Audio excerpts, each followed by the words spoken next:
भगवान बताते हैं हमारे जीवन में आके, अलग अलग प्रसंगों से भगवान बताते हैं, लेकिन हम जगने का नाम नहीं लेते। हमारी अवस्था है, अलग अलग जीवन के प्रसंगों में, अलग अलग इंटरेक्शन में, अलग अलग व्यक्ति के द्वारा भगवान बताने का प्रयास करते, अरे जगो, अरे जगो, भक्ति करो, लेकिन हम जगते नहीं है।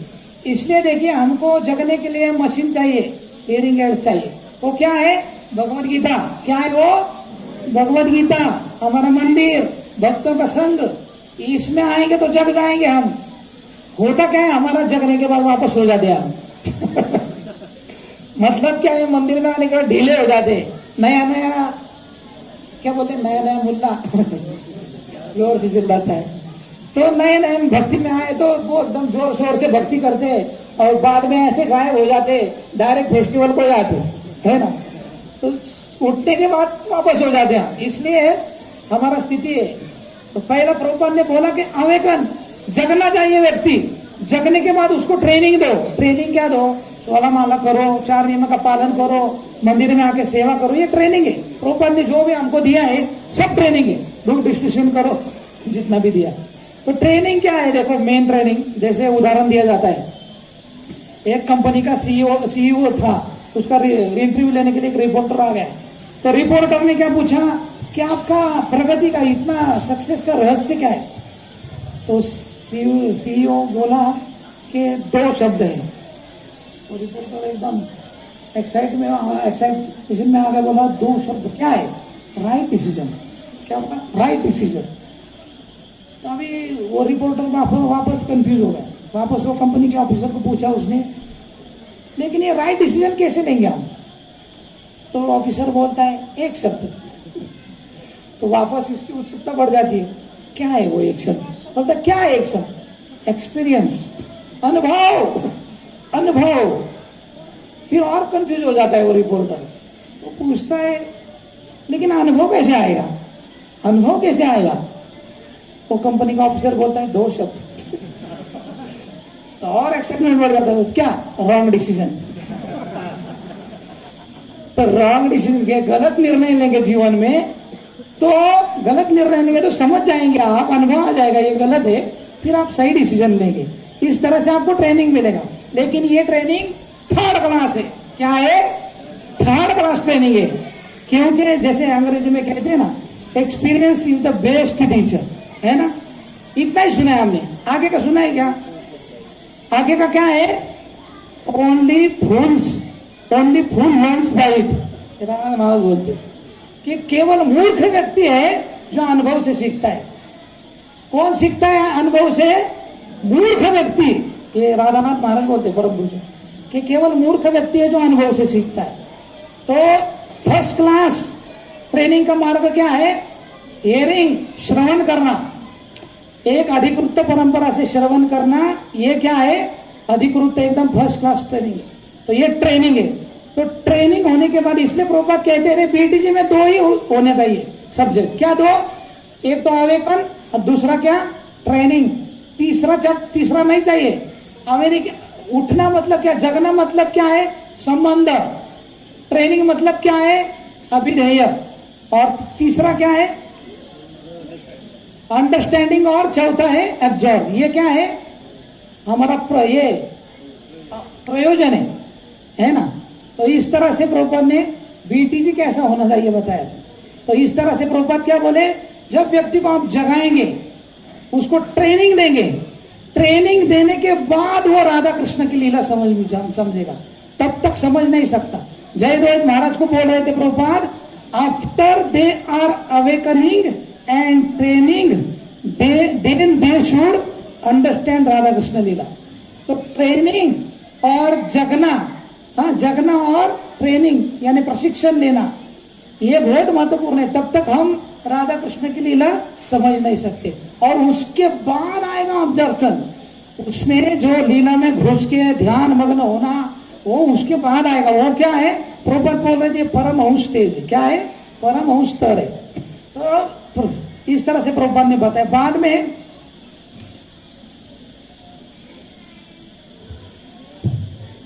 अभी ये चर्चा क्यों था?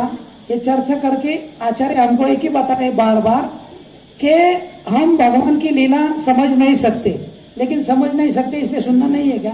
सुनना है। तो कैसे सुनना है देखिए, अभी हम थोड़ा चर्चा करेंगे राधा रानी के बारे में। तो कौन है राधा रानी? राधा रानी कौन है और उसका तत्व क्या है? तो ये चैतन्य चरितामृत में बताए, राधा कृष्ण ऐछे सदा एक ही स्वरूप, लीला रस आस्वादन धरे दुई रूप। क्या बोला है? राधा कृष्ण ऐछे सदा एक ही स्वरूप। राधा कृष्ण एक ही है, राधा कृष्ण एक ही है। लीला रस आस्वादिते धरे दुई रूप। लीला का आस्वादन करने के लिए कृष्ण क्या हो जाते? दो हो जाते। कृष्ण एक ही रहते, लेकिन उनको जब लीला का आस्वादन करना है तो फिर राधा और कृष्ण अलग हो जाते। इसलिए बोला है कि दही द्वि रूप। और वेदों में बोला है कि एको बहुन एको भविष्य, मतलब कृष्ण क्या करते? लीला का आस्वादन करने के लिए अपना विस्तार करते। देखिए, कृष्ण आत्माराम है। आत्माराम मतलब क्या है? कृष्ण को किसी की जरूरत नहीं, राधा रानी की भी जरूरत नहीं कृष्ण को। उनको अगर कुछ जरूरत पड़ा ना तो ऑटोमेटिक सब मिल जाता है उनको, ऐसा उनका शक्ति, उनका सब काम करती है। फिर भी कृष्ण क्यों दो होते? तो बताए इधर कि आनंद प्राप्त कर, आनंद का वर्धन करने के लिए, रस का आस्वादन करने के लिए। जैसे देखिए, अगर कृष्ण राधा कृष्ण की लीला समझना है ना तो दो चीज है। एक है सिद्धांत, मतलब क्या है? फिलॉसॉफी। दूसरा है लीला, मतलब क्या है? Past times. सिद्धांत और लीला मतलब फिलॉसॉफी और पास्ट टाइम्स। तो सिद्धांत के अनुसार, फिलॉसॉफी के अनुसार कृष्ण कौन है? भगवान है। कौन है? भगवान। और उनको किसी की भी जरूरत नहीं है। लेकिन अगर लीला आ गई तो, लीला आ गई तो कृष्ण एक व्यक्ति है, और व्यक्ति है तो कृष्ण फिर क्या? कृष्ण को राधा रानी की जरूरत पड़ती है। इसलिए फिर लीला में कृष्ण क्या कहते हैं? मुझे राधा रानी की जरूरत है, मुझे भक्तों की जरूरत है, मुझे आप लोगों से चढ़ाया गया जो भोग है उसकी जरूरत है। तो सिद्धांत के अनुसार जो देखेंगे तो कृष्ण को कोई जरूरत नहीं है, लेकिन लीला की दृष्टि से अगर देखेंगे तो कृष्ण एक व्यक्ति है और उनको सबकी जरूरत है, सबकी जरूरत है। जैसे उदाहरण दिया जाता है, पंत प्रधान देखो, अगर कोई पंत प्रधान है तो उसके पास सब शक्ति, उसको किसकी जरूरत है? क्या? पूरा मालिक है, उसके घर में सब नौकर चाकर सब है, और बनाने के लिए, अगर कुकिंग करने के लिए एम्प्लॉय भी है, फिर भी क्या बोलता है? नहीं, आज मेरी माँ कुकिंग करेगी, माँ के हाथ से खाना है। क्योंकि क्या है? बहुत दिन से खाए नहीं माँ के हाथ से, है ना? तो माँ के हाथ का जो खाने का मजा है वो उसको ही पता है, और हम सबको पता है उसमें क्या आनंद है, होटल में खाने में क्या आनंद है, सबको पता है ना। तो ये क्या है? रस का आदान प्रदान करने के लिए उसके पास सब शक्ति है, लेकिन रस का आदान प्रदान करने के क्या बोलता है? आज मेरी माँ बनाएंगी, आज मेरी बहू बनाएंगी, है। इस तरह से वो अपना विस्तार करता है। इस तरह से कृष्ण अपना विस्तार करते, किस लिए? आनंद का वर्धन करने के लिए। प्रभुपाद एक प्रवचन दे रहे थे, और प्रवचन देने का प्रभुपाद बोले, देखो मैं अगर अकेला होता और प्रवचन देता तो क्या है उसमें? कुछ नहीं। आनंद है क्या? कुछ नहीं। लेकिन आप सब लोग आ गए इधर और मैंने आपको बताया, तो इसमें क्या है? आनंद है। प्रभुपाद बोल रहे थे फन। तो fun is the essence of life. म्हणजे आनंद जो है वो हमारे जीवन का क्या है? सार है। जीवन में आनंद नहीं तो क्या फायदा है? हमारे पैसे का क्या फायदा है? हमारे जो रिश्तेदार है उनका क्या फायदा है? हमारे जो इतने प्रयास, इसका क्या फायदा है अगर जीवन में आनंद नहीं मिला? तो इसलिए प्रभुपाद क्या बोल रहे थे? Fun is the essence of life, and without fun people become none. Without fun people become none. अगर आनंद ही नहीं तो क्या? लोग पागल हो जाएंगे आनंद नहीं मिला तो। इसलिए कृष्ण दो क्यों हो जाते? राधा रानी में विस्तार क्यों करते? क्योंकि आनंद देने के लिए। बाकी कोई कृष्ण को आनंद नहीं दे सकता। आज सुबह ही देखो, आज सुबह एनवीसीसी में वृंदावनपुर लेक्चर दे रहे थे तो प्रभु जी बोल रहे थे, रुक्मिणी बोल रहे थे, प्रभु कृष्ण आप मेरे पास आई शादी करो करके। मैंने आपके पास आया, आपने लेटर भेजा था, लव लेटर, है कि नहीं? और जो 16,000 जो रानियां थी, कुमारियां, क्या वो राजकन्या, उन्होंने कहा मुझे कि हमको कौन स्वीकार करेगा, इसलिए आप लोग, उन्होंने कहा इसलिए मैंने शादी किया। जैसे आप लोग मेरे पीछे आते, मैं राधा रानी के पीछे जाता हूँ। तो आप लोगों ने बोला इसलिए मैंने शादी किया, तो वैसे राधे रानी का नहीं है, मैं राधा रानी के पीछे जाता हूँ। तो इस तरह से आनंद का वर्धन करने के लिए भगवान दो रूप में विस्तरित हो जाते। अभी आगे क्या है, who is Radha Rani? She is the feminine expansion of Krishna. कौन है? कृष्ण का एक स्त्री रूप है। राधा रानी क्या है? कृष्ण ही है, वो स्त्री रूप में कृष्ण है। लोगों को डाइजेस्ट नहीं होता, दिमाग में आता नहीं लोगों में। कृष्ण का ही एक स्त्री रूप है, कृष्ण ही है वो राधा रानी मतलब। तो बहुत बार आप देखेंगे बहुत लोग कृष्ण को एक्सेप्ट नहीं करते, क्योंकि राधा रानी का और कृष्ण का शादी ही नहीं हुआ। शादी किसका होता है? स्त्री अलग है, पुरुष अलग है, तो शादी होगा। ये तो एक ही है, कहां से शादी होगा? एक ही है ना, राधा और कृष्ण एक ही है, अलग नहीं है, तो शादी करने की जरूरत नहीं है इस तरह से। तो इसलिए अभी तीसरा है, अभी राधा रानी कृष्ण हु इज राधा रानी समझ में आया। अभी आगे क्या है, what is the greatness of Shrimati Radha Rani? Radha Rani की महानता क्या है? क्या है राधा रानी की महानता?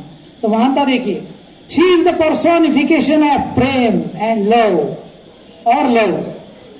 महाभाव स्वरूपिणी राधा ठाकुर रानी क्या है? राधा रानी महाभाव स्वरूपिणी। हम लोग बहुत भाव खाते, इसलिए हमको भाव समझ में नहीं आता है ना? बहुत भाव, थोड़ा सा सेवा किया, थोड़ा एक लेक्चर दिया, लोग खुश हो गए तो बहुत भाव चढ़ जाता है हमारा, है ना? तो इसलिए हमको राधा रानी का भाव समझ में नहीं आएगा। तो राधा रानी क्या है? वो जो कृष्ण के प्रेम का क्या है? पर्सोनिफिकेशन है। और क्या बोला है? She has the power to control Krishna by her love. उसके प्रेम की शक्ति से क्या करती है राधा रानी? कृष्ण को नियंत्रित करती है। क्या करती है कृष्ण को? कौन कर सकता है कृष्ण को नियंत्रित? अभी कृष्ण ने बारिश चालू किया तो भागना पड़ेगा यहाँ से, समझ रहे ना, भागना पड़ेगा। लेकिन राधा रानी ने बोला नहीं, बारिश नहीं होना चाहिए, तो कृष्ण चुप बैठेंगे। तो कृष्ण को कंट्रोल करती है राधा रानी। ये राधा रानी की क्या है? पावर, शक्ति है राधा रानी की, ग्रेटनेस है राधा रानी की, महानता है। अगर हम सिद्धांत, in siddhant Krishna is God, but in lila Krishna is controlled by Radha Rani. सिद्धांत से देखेंगे तो कृष्ण क्या है? भगवान है। लेकिन अगर लीला में देखेंगे तो राधा रानी भगवान है। राधा रानी कृष्ण को नियंत्रित करती है। अगर आप आगे कहा है कि Shrimati Radha Rani, Krishna is greater than Radha Rani. कहा? सिद्धांत में। अगर सिद्धांत के दृष्टि से देखेंगे तो कृष्ण जो महान है, राधा रानी उनके ऊपर नहीं, लेकिन लीला में राधा रानी ऊपर है। क्योंकि देखिए कृष्ण क्या कहते हैं? Krishna is greater than Radha Rani. तो कृष्ण बोलते हैं मद भयात वाति वातोयम सूर्यस्तप्ति मद भयात, है कि नहीं? मेरे भय से सूर्य निकलता है, मेरे भय से अग्नि चलता है। इस दुनिया में जो भी चल रहा है मेरे भय से चलता है। लेकिन वृंदावन में क्या होता है? राधा रानी क्या कहती है? आपको जो हवा में वो देना है ना, वृंदावन के बाहर दो हवा, इधर नहीं चलेगा आपका। जो भी अग्नि को धमकी देना है वो बाहर। क्योंकि क्या? तप्त कांचन गौरांगी राधे वृंदावनेश्वरी। तो वृंदावन में राजा नहीं है, वृंदावन कुछ किंगडम नहीं है, क्विंडम है, क्विंडम। क्या है वो? क्विंडम है। वृंदावन में राधा रानी का राज चलता है, कृष्ण का राज नहीं चलता। कृष्ण को कोई डिमांड नहीं देता वृंदावन में। इसलिए लीला की तरफ से, लीला पॉइंट ऑफ व्यू मतलब राधा रानी जो है वो कृष्ण से महान है। तो राधा रानी का महानपन क्या है? वो अपने प्रेम से कृष्ण को नियंत्रित करती है। और राधा कृष्ण के अभी आगे सवाल है, आगे बहुत अच्छा सवाल है। क्या सवाल है? ठीक है, राधा कृष्ण का प्रेम है, हमको क्या लेना देना है उससे? हमको क्या मिलेगा? हमको क्या मिलेगा? हमने राधा कृष्ण का केवल पास टाइम सुनेंगे, काम को नहीं जाएंगे, हमको क्या मिलेगा? ये सवाल है ना? नहीं, तो पता क्या कहा है? द एंजॉय विद, वो दो का है ना, क्या लिखा है इधर? There enjoyment is our hope. यानी उसका, वो दोनों का जो आनंद है लीला का, वो हमारे लिए होप है, आशा है। आशा क्या आशा है? हम देखेंगे। देखिए, समझने का प्रयास कीजिए। इस दुनिया का जो प्रेम है ना, जो हम पिक्चर में देखते है ना, प्रेम कहाँ देखा है हमने? पिक्चर में ही देखा है, बाकी किधर देखा नहीं है। क्योंकि सब छुप छुप के प्रेम करते, खुल्लम खुल्ला कोई करता नहीं, पिक्चर में आके खुल्लम खुल्ला करते। अभी किसी लड़का लड़की का प्रेम है, वो इधर मंदिर में आके गाएंगे नहीं, ऐसा नहीं गाएंगे। वो वो पिक्चर में ही गाएंगे, तो उधर देखा है ना हमने। तो ये दुनिया का प्रेम देख के कुछ फायदा नहीं हमको, पूरा लॉस है। कैसे? इसका उदाहरण आपने सुना होगा बहुत सारे लोगों ने, एक मुहावरा है, ताजमहल को देख के शाहजहां का बोला, शाहजहां का पोता, ताजमहल को देख के बोला शाहजहां का पोता, अपना भी बैंक बैलेंस होता यदि अपना दादा आशिक ना होता। तो देखिए इस दुनिया के प्रेम की हालत। अगर शाहजहां आशिक बन गया, इतना सारा पैसा खर्च कर दिया ताजमहल बनाने में, और पोता कंगाल हो गया, तो पोता बोल रहा है कुछ फायदा नहीं है। हाँ, अपना दादा आशिक बन गया, आशिकी में बांध दिया ताजमहल, और मेरे लिए कुछ छोड़ के नहीं गया, हम दर दर के ठोकरे खा रहे। इस तरह से इस दुनिया का प्रेम कुछ काम का नहीं है हमारे। कितने भी पिक्चर देखो हमको कुछ फायदा नहीं मिलने वाला। लेकिन कृष्ण और राधा कृष्ण का प्रेम अगर हम सुनेंगे, हाँ राधा कृष्ण का, तो वो होप है। क्या होप है? बहुत बढ़िया बताया, बहुत सुंदर बताया। देखो जब राधा रानी और कृष्ण का प्रेम चलता है ना, तो कृष्ण कंफ्यूज हो जाते। क्या हो जाते? कंफ्यूज। क्यों कंफ्यूज होता है? कृष्ण को तीन बातें पता नहीं चलती राधा रानी की। पहली, एक तो राधा रानी का प्रेम कृष्ण को समझ में नहीं आता, इतना क्यों प्रेम करती है राधा रानी मुझसे, इतना क्या है उसमें इसमें प्रेम करती है। दूसरा, उसको क्या आनंद मिल रहा है, राधा रानी को क्या आनंद मिल रहा है उसको प्रेम करके। और तीसरा, एक्सटेसी, राधा रानी की जो एक्सटेसी है, उसके जो भाव है, वो समझ में नहीं आते कृष्ण को। वो बहुत प्रयास करते हैं कृष्ण समझने का, लेकिन उनको समझ नहीं आता है, बिल्कुल समझ नहीं आता। उनका प्रेम, उनका भाव, उनका आनंद कुछ भी समझ में नहीं आता कृष्ण को। देखो तुकाराम महाराज भी अपने अभंग में कहते, कुमुदिनी काय जाने परिमळ भ्रमर सकळ, यानी कमल, जो कमल रहता है ना, कमल, उसके अंदर हनी रहता है, तो कमल को पता नहीं उसके अंदर का जो हनी वो कितना टेस्टी है। वो किसको पूछना पड़ेगा? भ्रमर सकळ, वो क्या रहता है, भोंगा, मराठी में भोंगा कहते उसको, वो भ्रमर को पूछना पड़ेगा कि कमल के अंदर जो मध मिलता है वो कितना टेस्टी है। वो कमल को पता नहीं चलता। वैसे ही कृष्ण को पता नहीं वो कितने टेस्टी है। कृष्ण का जो प्रेम है, कृष्ण से प्रेम करना, कृष्ण की सेवा करना कितना आनंददायक है, कृष्ण को पता नहीं है। किनको पता है? उनके भक्तों को पता है। किनको पता है? भक्तों को पता है कृष्ण का प्रेम करना, कृष्ण की भक्ति करना कितना आनंददायक है। तो तुकाराम महाराज आगे क्या कहते हैं? आगे कहते हैं कि बाते तृण बाळा दुधाची ती गोडी। आईला माहिती का आपलं दूध किती गोड आहे? तुम्ही पाहिलं का गाईला? गाय कधी स्वतः असताना ना दूध पिती नाही, गाईला माहित नसते, आईला माहित नसते आपलं दूध किती गोड आहे। कुणाला माहिती असतं? वासराला माहिती असतं, नाही तर बाळाला माहिती असतं, बरोबर ना? तो तुकाराम महाराज बोल रहे हैं कि कृष्ण को पता नहीं है कि उसका सेवा करना, उनकी भक्ति करना कितना आनंदवर्धन है, कितना आनंद प्राप्त होता है उससे, कितनी एक्सटेसी मिलती है, वो कृष्ण को पता नहीं। वो किसको पता है? राधा रानी को। तो उनके भक्त को पता है कृष्ण को प्रेम करना कितना आनंददायक है। तो अब हमारे दिमाग में आएगा कि हम तो कृष्ण से बड़े हो गए, कृष्ण को भी पता नहीं वो चीज हमको पता है ना? लेकिन ये हमारे बारे में नहीं बोला जा रहा। ये किसके बारे में बोला जा रहा है? कि राधा रानी के बोले में होता है। राधा रानी को पता है केवल कि कृष्ण का स्वीटनेस क्या है, कृष्ण में कितनी मिठास है, कृष्ण के भक्ति में, कृष्ण के प्रेम में, वो केवल राधा रानी को पता है। इसलिए देखिए ये तीन चीज तो होता क्या है, ये तीन समझ में नहीं आती कृष्ण के लिए, कृष्ण को। इसलिए कृष्ण क्या करते? फिर कृष्ण चैतन्य महाप्रभु के रूप में आते। किसके रूप में आते हैं? चैतन्य महाप्रभु के रूप में आते। तो इसलिए वो सॉन्ग है ना, यदि गौर न होई तो तबे की होई तो केमन धरी थांदे, राधार महिमा प्रेम रस सीमा जगत जाना तो के। सुना ये सॉन्ग? सुना है? अगर गौरांग महाप्रभु नहीं आते ना तो राधा रानी का पता नहीं चलता हमको। यदि गौर न होते, कृष्ण अगर चैतन्य महाप्रभु नहीं बनते ना तो हमको राधा रानी के बारे में कभी भी पता नहीं चलता, कभी भी नहीं। केवल चैतन्य महाप्रभु आए, उनकी परंपरा के आचार्य आए, इसलिए हमको पता चल गया राधा रानी के बारे में। इसलिए राधा और कृष्ण के प्रेम का फायदा क्या है? राधा और कृष्ण के प्रेम में कृष्ण कंफ्यूज हो जाते हैं और राधा रानी का भाव समझने के लिए चैतन्य महाप्रभु बनते हैं, और वो चैतन्य महाप्रभु बनते हैं इसलिए हमको राधा रानी पता चलती है। समझ गए ना? और राधा रानी पता चलती है। राधा रानी के इतने पार्षद जितने भी हमारे आचार्य है वो कौन है?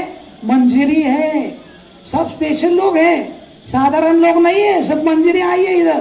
तो ये क्यों है? क्योंकि देखो राधा रानी का वर्णन बहुत अच्छा किया है। क्या राधा रानी क्या करती है? राधा रानी कहती है कि राधा रानी को क्या कहा है? हम क्या चर्चा करें? राधा रानी का ग्रेटनेस ना। तो राधा रानी का ग्रेटनेस क्या है? कि she transform the God of law into God of love. अच्छा है ना? राधा रानी क्या करती है? वो जो कृष्ण है the God of law God of law मतलब क्या है? कृष्ण ने नियम दिए भगवद गीता में, ये यथा मां प्रबध्यन्ते तांस तथैव भजाम्यहम् में। आप जिस भाव से मेरी भक्ति करेंगे उसी भाव से मैं आपको पेश आऊंगा। सर्वधर्मान परित्यज्य माम एकम शरणं व्रज अहम त्वां सर्व पापेभ्यो मोक्षयिष्यामि मा शुचा। अगर सब धर्मों का त्याग करने के बाद मेरे पास आएंगे तो मैं आपका स्वीकार करूंगा, है कि नहीं? तो कृष्ण ने सब नियम डाले, इसलिए कृष्ण को क्या बोलते? God of law. सब लॉ दिए, लॉ बुक है ना हमारा भगवत गीता। क्या है? हम डिवास में कहते लॉ बुक, लॉ है ना। गॉड ऑफ क्या है? कृष्ण लॉ है। तो ऐसे लॉ वाले भगवान को राधा रानी अपने प्रेम से क्या करती है? गॉड ऑफ लव, प्रेम का भगवान बनाते। तो चैतन्य महाप्रभु क्या है? देखो कृष्ण बोलते आप मेरे पास आएंगे तो मैं कृपा दूंगा, नहीं आएंगे तो मरो उधर ही मैं नहीं आऊंगा। लेकिन चैतन्य महाप्रभु क्या करते हैं? ये नहीं आया तो खुद जाते, आ रही है यही नहीं आने वाला, नहीं जाना होगा। तो चैतन्य महाप्रभु खुद जाते हैं उसके पास। हम चैतन्य महाप्रभु की लीला में देखते हैं चैतन्य महाप्रभु खुद जाके कितने सारे लोगों को आलिंगन दे के सबको कृष्ण प्रेम दे दिया। कृष्ण प्रेम क्या? कृष्ण प्रेम है। आम जो भागवतम पढ़ते हैं ना, वो भागवतम में जितने भी लीला है उनको कृष्ण प्रेम नहीं मिला है, उनको वैकुंठ की प्राप्ति हुई है। लेकिन वैकुंठ हमको डायरेक्ट कलयुग में जो चैतन्य महाप्रभु है कृष्ण प्रेम दे रहे। तो ये राधा रानी का क्या है? ग्रेटनेस है। ये राधा रानी का ग्रेटनेस है कि वो जो नियमों का पालन करने वाले भगवान है उनको प्रेम के भगवान में ट्रांसफर करती है। ये राधा रानी का क्या है? ग्रेटनेस है। इसलिए देखिए प्रभुपाद भी चैतन्य महाप्रभु भक्त की मूड में वो एक भक्त की भाव में लेके आते, इसलिए प्रभुपाद को भी देखते हैं। प्रभुपाद किधर गए? अमेरिका गए, उनको किसी ने बुलाया नहीं था, खुद गए। इतना संघर्ष करके प्रभुपाद गए, क्योंकि क्या है? भक्त से बड़ा भगवान से बड़ा भक्त होता है। इसलिए चैतन्य महाप्रभु एक भक्त के रूप में आए। तो ये किसका श्रेय है? ये पूरा श्रेय राधा रानी का है। ये राधा रानी की क्या है? महानता है। और दूसरी एक चीज है, किसी